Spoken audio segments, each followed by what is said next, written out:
All right, so gonna review the week real quick and just see, what I see coming up next week, what I saw last week, good stuff, bad stuff, that kind of thing. So first we're gonna go and look at how I did. You see this big dip right here. Just had a losing day on Monday for I think it was like $160. Yeah, 163 right here. And then you see I immediately followed it here with a $600 day. I finished the week pretty strong and kind of ended up flat, kind of back where I was at the beginning of the week, but why did that happen? I wasn't patient on Monday, so that's what led to this loss here. After that, I had gotten in the mentality of, oh, I had a loss yesterday. I'm only at $300. Like, I have to have a big day today or else, like, I'm screwed. And I did have a big day. It was just a big losing day. So that was the mentality that I went into the day with, thinking, oh, I have to make this back. So then that inherently made me impatient. That inherently made me make bad decisions and just try to make it back right then rather than being patient, waiting for the right trade. And then in some of my videos, I also said, hey, got to cut this out. If I just get back to being patient and I make the right trades, I will finish the week in a good spot. I was right. I was patient every day. I took the right trades and I ended up where I needed to be. Now, you can also tell by the volume of trades that I was taking the rest of the week. So, I mean, I literally double what I took any other day. And in this case, for Thursday to Tuesday, it was 5 times the amount of trades that I ended up taking here. What I am realizing is the more that I trade does not mean the more that I make money. So I'm really trying to tone it down. You're going to see some of this stuff where I'm like, I get in at 5 contracts, I get rid of 2, I get rid of another 2, and then I get rid of 1, or like I'll get rid of 3 and then get rid of 2. So, I mean, there will be a good amount of trades, not just going to be like one trade. This one was like I took the trade and then immediately went and hit my stop, and then I was just done for the day, which is what should have happened here, but I went and adjusted my risk parameters and gave myself more room and ended up taking all the room and it was dumb.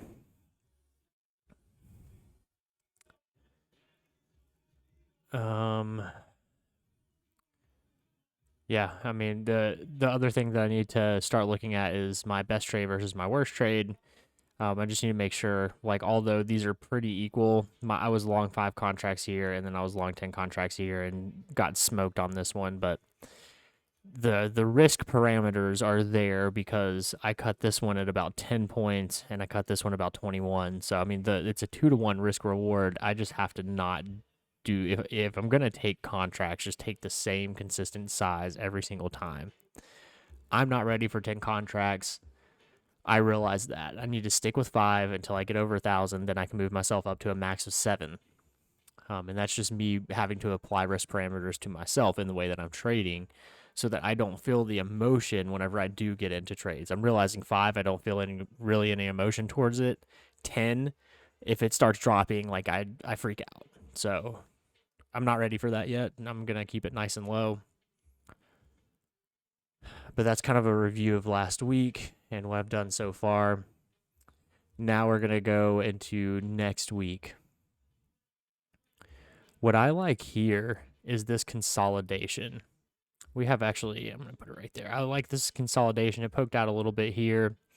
We're down towards a trend line. We actually have 2 trend lines converging here. We have this kind of short-term one where we have 3 touch points, and then we have this longer-term one where I would dictate this as a second touch point. So just because this bottom down here really doesn't connect with anything else, so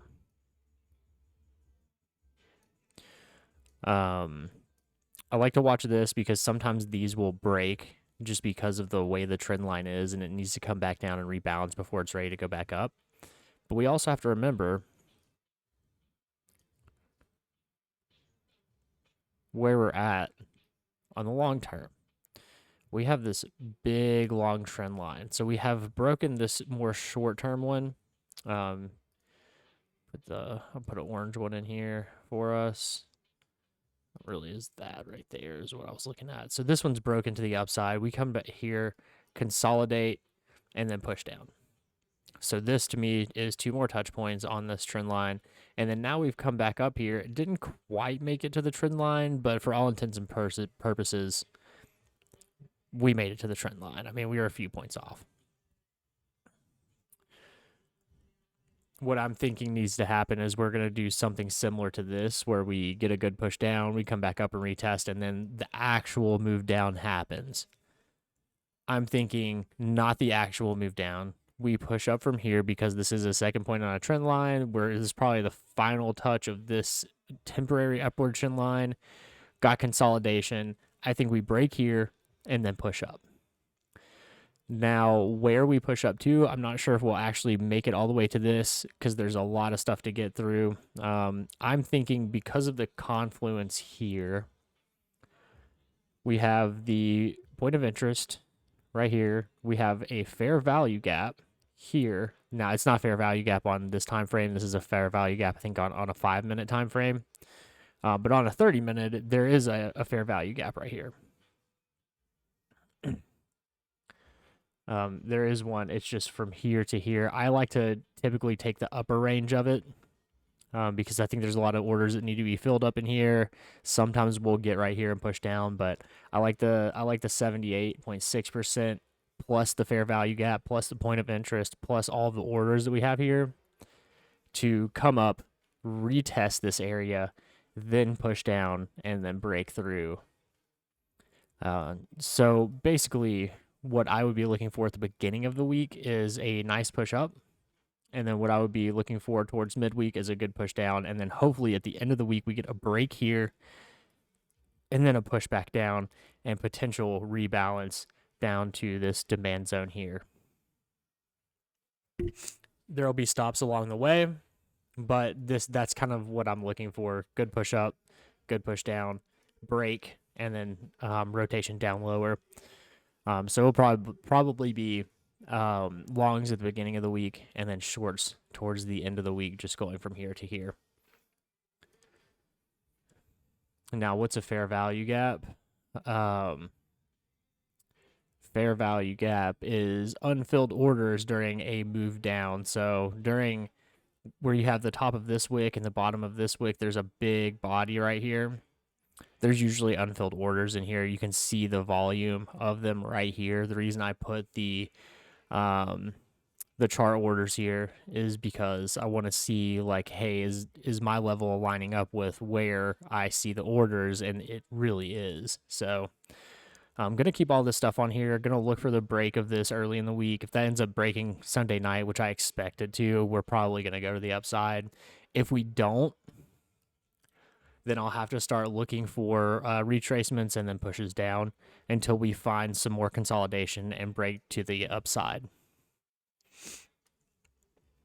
Hopefully all that stuff made sense. Comment, like, whatever. I don't really care. I'm just putting this out there for myself to go back and review. So hopefully it helps somebody. If not, then it helps me. All right, everybody.